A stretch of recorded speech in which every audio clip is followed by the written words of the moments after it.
Hello, hi, hi, hi. Hope it's all so small. Hope you're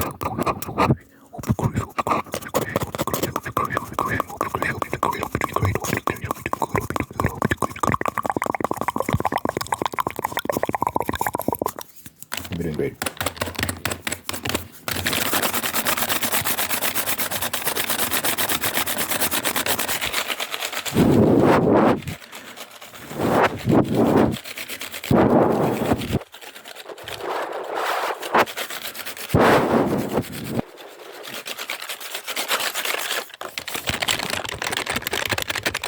I have approached you. I have approached you. It's called the mini shape of flowers. It's called the mini shape of flowers. And it is 40 love poems. It is 40 love poems. It is 40 love poems. And it's $1. It's $1. It's $1. How much is it? Tell me. How much is it? Yes, it's $1. It's $1. Link is in the description. Check it out. Checks it out. I appreciate anybody who checks it out. Thank you. Thank you. Please leave me 5 stars. Please leave me a 5-star rating. I really appreciate a 5-star. 5-star rating. Thank you. I was having a discussion. Man, wait.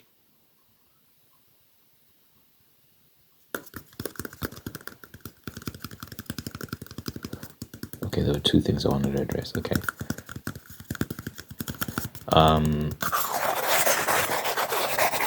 I posted something in my community tab, just a general discussion. Well, my thoughts on female video game characters, particularly in the West.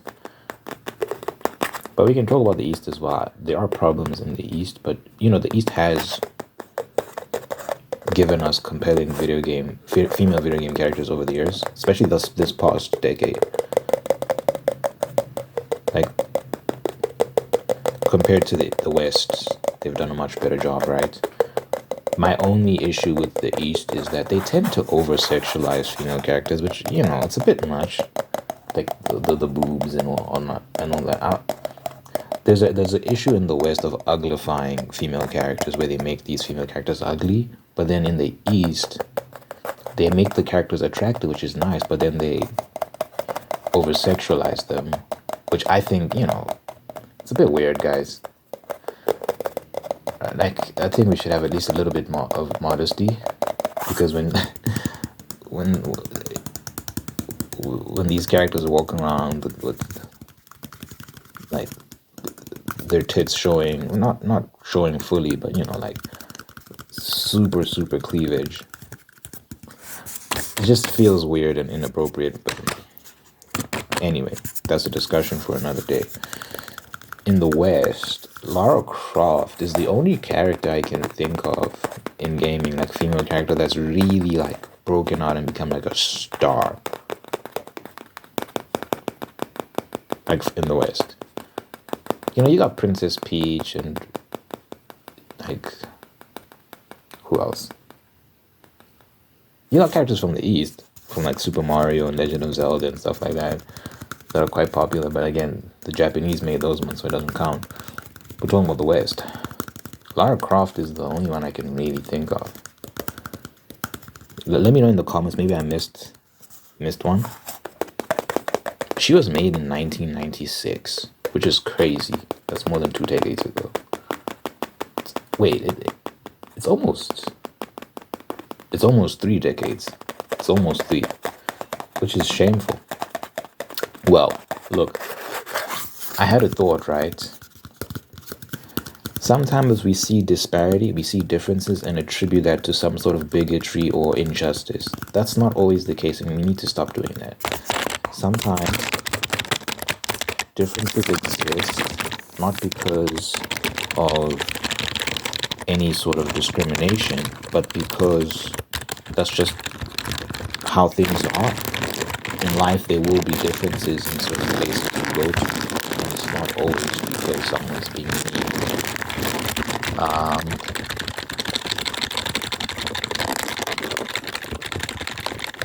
For example, men will dominate in boxing. Generally speaking, obviously, because men are physically different than women. And if you see that the sport of boxing is predominantly male, and the male side of the sport generates way more money and whatnot, it's not because people are being mean to women, it's just because males are more entertaining to watch. They're better combatants for obvious reasons.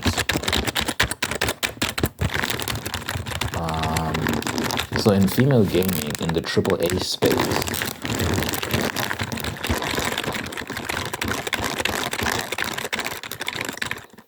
the AAA space, which is like, if you don't know what AAA means, you can think of it as just like the blockbuster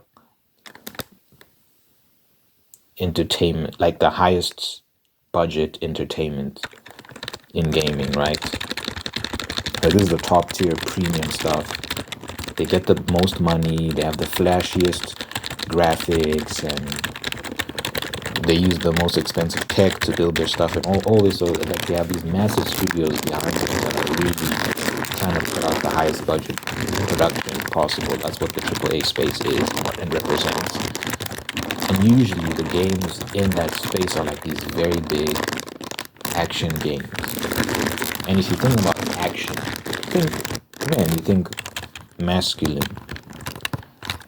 For example, in movies, when I talk about action movie, blockbuster action movie, who do you think of immediately? You think of Sylvester Stallone, Arnold Schwarzenegger, Jason Statham, Bruce Willis, like the classic action movie stars, right? Or your Wesley Snipes, Steven Seagal, guys like that. I'm going way back because these days, Mission Impossible, Tom Cruise, like, come on now. You don't really think female lead when you think action blockbuster. And again, that's not because of sexism. Differences don't immediately mean discrimination. It's just because when you think of character, if I describe a character, you punching people, getting into fights at bars, shooting guns, diving out of an exploding building, you immediately think man. A man's doing that.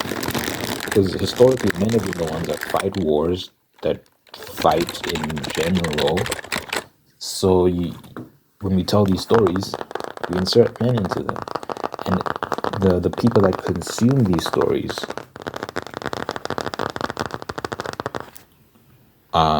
the audience is predominantly male.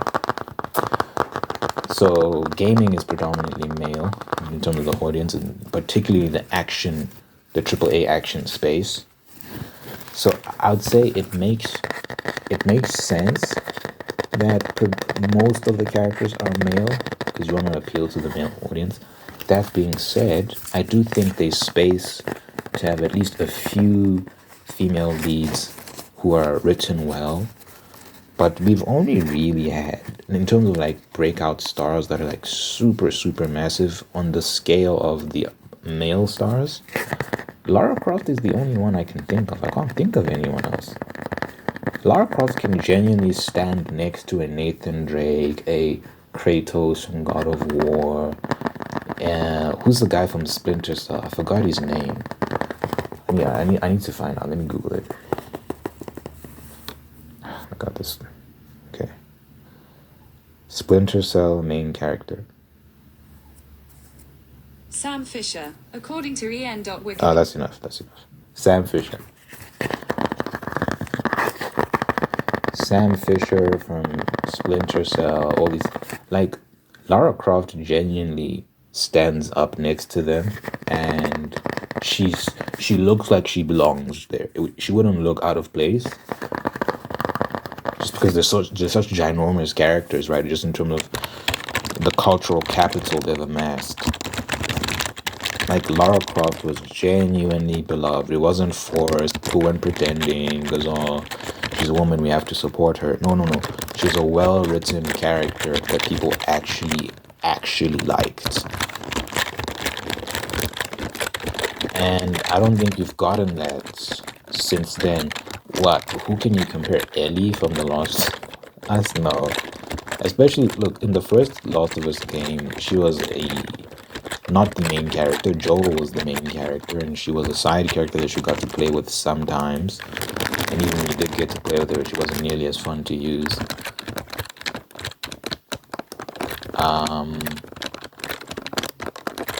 But no, well, let me be fair to Ellie. There were fun moments. I'm thinking, was she the one he had to use during that sniper, like set piece where I think Joel was on the ground fighting with people, and Ellie was in some building far away using a rifle of some sort with a scope, like a hunting rifle. Yeah, I think that was Ellie. Yeah, I can't remember, but she had moments. I don't want to make it sound like she was a boring character or anything. And she wasn't. They didn't make her fun to use. Well, The Last of Us, the first one, is a great game. The second one, the issue with the second one is it's very, very controversial. I enjoyed the first playthrough of The Last of Us 2. Maybe enjoy is the wrong word because it's such an intense game, emotionally intense. So, and I'm just a big fan of Naughty Dog in general. Like, I loved Uncharted, so I have a soft spot for them. So I tend to sit out of debates about whether Last of Us 2 is a masterpiece or not, because I'm conflicted. Because I do acknowledge aspects of the writing that were just not great. But anyway, Ellie does not compare to Tomb Raider. I mean, Lara Croft. She just does not. In the second game, she was the main character. In the second game, she was the main.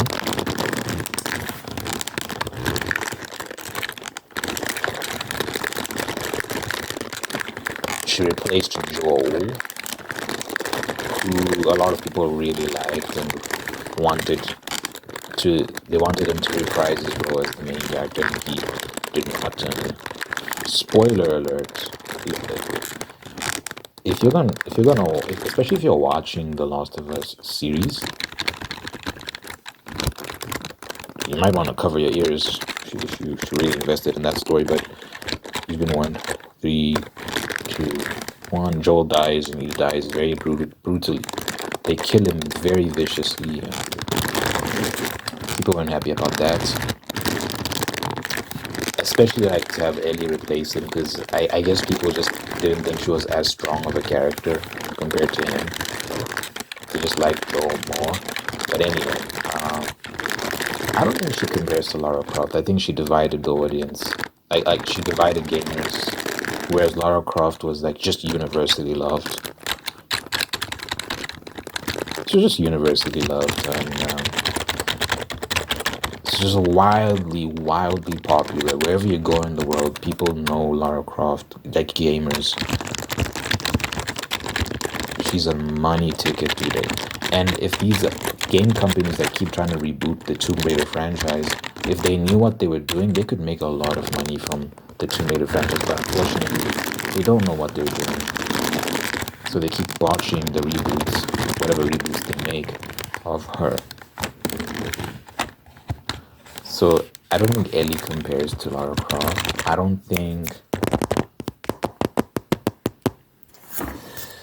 Aloy from Horizon compares to Lara Croft. There's Horizon Zero Dawn and Horizon Forbidden West. The main character of those two games is Aloy. She's this redhead. It's set in this kind of post-apocalyptic world that has been overrun by robots and stuff, but it's like the robots have merged with nature, so it's like it's a very beautiful world that's overrun by nature and robots. Is very interesting, and the humans have kind of reverted back to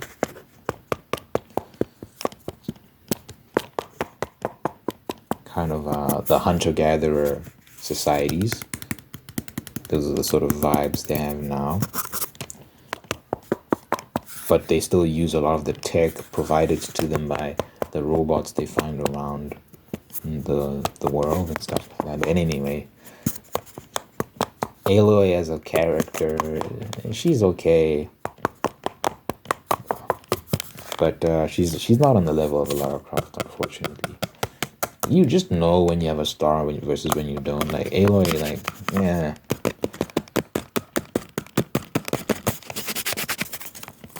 She just didn't seize the culture the way Lara Croft did. You know, the size. They just if it would like if you thought of the popularity in terms of sizes, if Lara Croft stood next to Aloy, she would be like 3-4 times her size. Or if you think of it like in terms of like Instagram followers, just something shallow like that.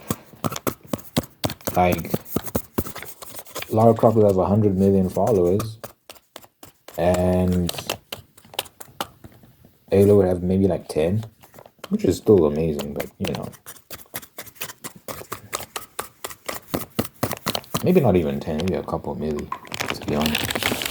The Horizon sold well. It did okay, but when you compare the Horizon series franchise to Tomb Raider, it's not even a debate, bro. Then you got the girl from Control. I do not know what her name is. She wasn't a very interesting character, to be honest with you. She was very forgettable. But whenever I'm in front of this light, my face unlock struggles. Control game main character. What is her name? Jessie Faden. Her name was Jessie. That's interesting. Bro, she was so forgettable. It's actually crazy. She has the same name as me. You'd think I'd remember that. Nope. She was very boring. That story was very boring, I'll be honest. But you know, Control sold well as well. Like there were quite a few people who liked it. But again, the character was just not it, man. You could have inserted anyone into that role. It wouldn't have made a difference. Honestly, very forgettable. So we haven't seen anything besides anyone besides Lara Croft on the female side create the main stage the way she did. Whereas if you go to the male side, like in the past 10 years alone, you can talk about Nathan Drake, you can talk about Bruce Wayne from the Arkham series. Oh my god, Bruce Wayne from the Arkham series, Batman from the Arkham series, legend. Kratos in the rebooted God of War, legend. Jin Sakai from Ghost of Tsushima, legend.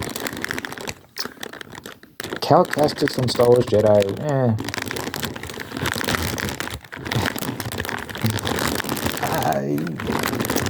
he's kind of like a very stale character as well. He suffers from the same issue Jesse Faden suffers from. Not much personality, to be honest. He's kind of dry as a character. So I don't know if I'll count him, but his game is sold very, very, very well. Though the Star Wars, it's Star Wars, to be fair. It's Star Wars done right, which is a distinction. Because Star Wars by itself isn't gonna just, people aren't gonna support something just because of Star Wars. Look at the Acolyte as proof of that. So Star Wars Jedi, that series, Jedi Fallen Order and Jedi Survivor, I think it's called. They sold very well and were quite well received. They did very, very, very, very well. But yeah, the main character is kind of generic, to be honest with you. So I don't know how to. Oh, Geralt from The Witcher 3, legend.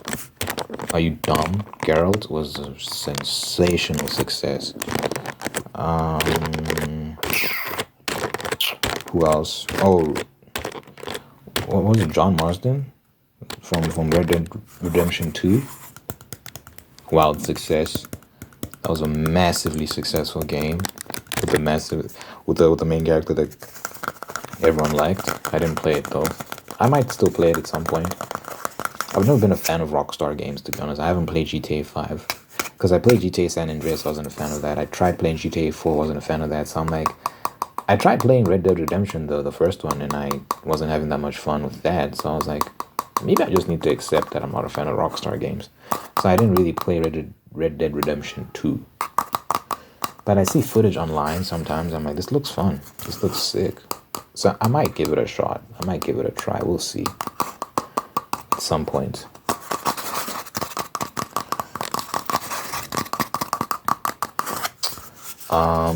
Spider-Man and Spider-Man 2. Obviously, Spider-Man is a legend. Those are sold really well, phenomenal. It's the game that sells the PS5 at this point. Spider-Man 2, because Spider-Man came out on PS4, the first one, and then Spider-Man 2 came out on the PS5, and it's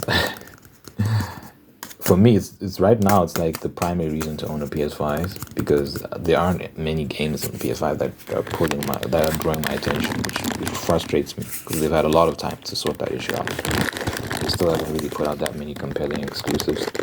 There's a game coming out called Astrobot that people seem very, very excited for, which surprises me, because it's not even like, I don't know if it counts as a AAA game, because it's like made by a very small team. It is published by Sony, but you know, they're made by some small team, and it's a platformer, and it's not a very big production game. But anyway, I'm sure it costs a lot to make, but compared to like an Uncharted or Ghost of Tsushima, I don't think it's anywhere near that. But anyway, people are very excited for Astrobot, but I digress. There are a lot of male characters in the past 10 years alone. I'm not even talking about throughout history, but just in the past 10 years alone, who've been wildly, wildly successful and are giants in their own right. Whereas I can't say the same for female characters. I think Lara Croft is the only one. I don't think there will ever be a point where there are just as many female characters as, like, successful female characters as male ones, just because of the reasons I laid out before, of like the male audience and the action genre just being inherently masculine. You think of 007 and you think James Bond. You know, with 007, I think they're trying to make 007 a female. That's not gonna work. And because they're failing to understand that something so fundamental about these characters and what they represent. The thing people like about James Bond, he was a man's man, suave, very cool. He's the spy who can also throw hands, and he's a womanizer, which, you know, we don't encourage in real life. But, you know, there's an aspect of that that's intriguing and adventurous that people like when it's portrayed on screen. Just like you don't support killers in real life and gangsters, but when you watch The Sopranos and you see Tony Soprano being a gangster, there's an aspect of that life that you resonate with and appreciate. Not because you want to be a gangster or a thug, but it's just something inherently masculine about it. That conqueror spirit, that I don't give a fuck vibe that you just like. Even though you know in real life that would never fly, like it's not good. So when I talk about James Bond being a womanizer, I don't condone womanizing in real life, but on screen, hey, it can be entertaining.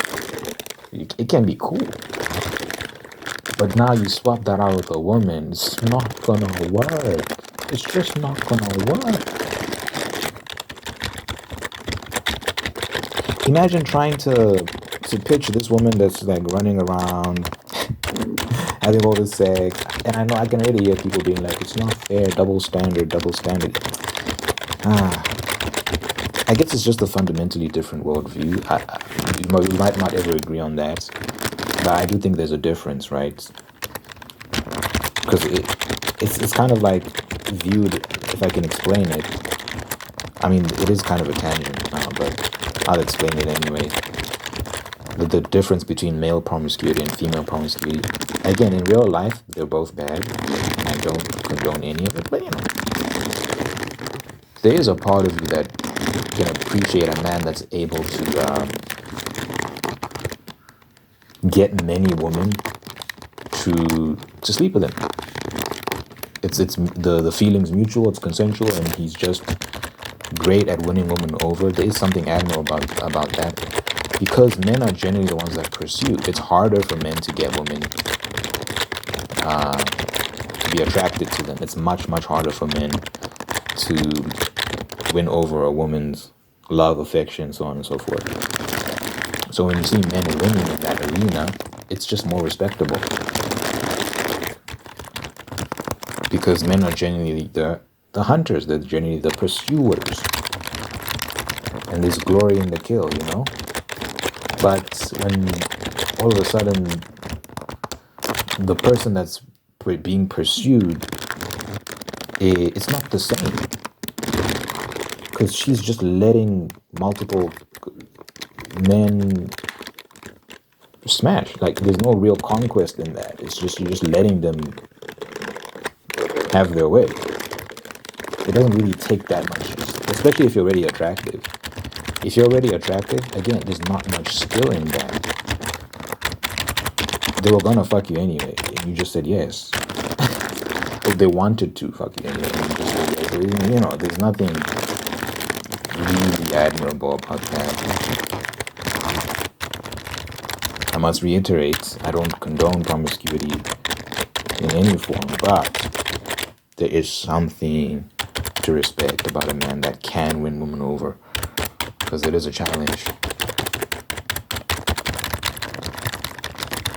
In the same way, you can respect a Tony Soprano who builds this criminal enterprise and is very wealthy, and because hey, he's a criminal, so you know that that's not good. I mean, this is a fictional character, by the way.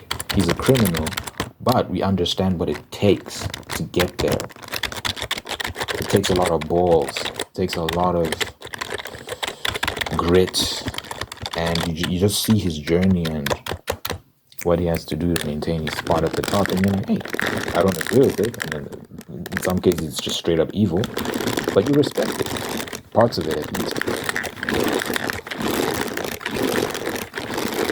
So that's why a female James Bond would just never work, because when you understand that men and women aren't the same or fundamentally different in many, many ways,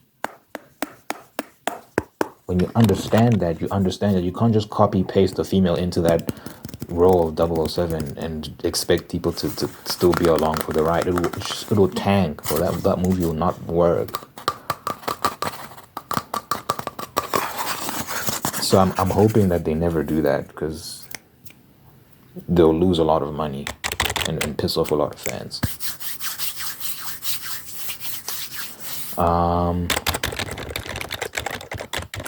I said all that to say, so I don't think it'll ever be 1-to-1, the ratio of men to women in the gaming space, like as leads of games, and being especially successful leads. It's because I think that action genre is very masculine. But you can have some, and I think they failed to even give us that, just a few. I think they've given us Lara Croft, and just in terms of wildly successful characters. They've given us characters over the years, don't get me wrong,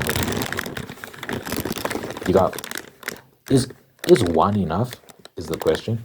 Maybe one is enough, but I don't think one is enough. I think you can give us, especially it's been 28 years since she, a little under, I think her birthday will be in October. It's been a little under 28 years.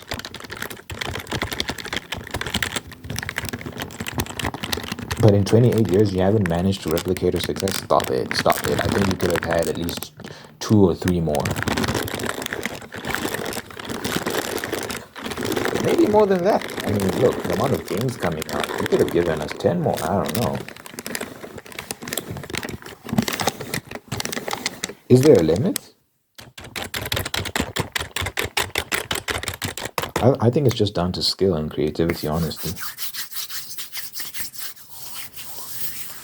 But anyway, I know it's a touchy subject. Some people are gonna be angry at me, but we can agree to disagree if you don't agree. But there's no need to get angry. I'm just expressing a viewpoint. Yeah, let me know what you think in the comments. I have to bounce. This video is longer than I intended it for it to be. Dear Father God, thank you for this individual watching this right now. Thank you for making them whole and unique and guiding them on the path towards peace, prosperity, and purpose. Thank you for making this person whole and unique. Wait, what? I already said that. Thank you for blessing this person with wonderful people in their life who love them, take care of them, and bring the absolute best out of them. And thank you for maintaining the ones that are there to do the same thing. Thank you for blessing this person with love and marriage and sustaining the love and marriage and making you very, very, very happy. Thank you for blessing this person with spirit of gratitude so they can give thanks for all the wonderful things in their life, and by giving thanks they can find peace, contentment, and attract even more blessings. Let your presence be felt in this person's life so they know that you're God, that you're real, that you love them, and you're always going to be there for them. Good health, long life, and happiness over this person you're going to care about. In my name, I pray in Jesus' name.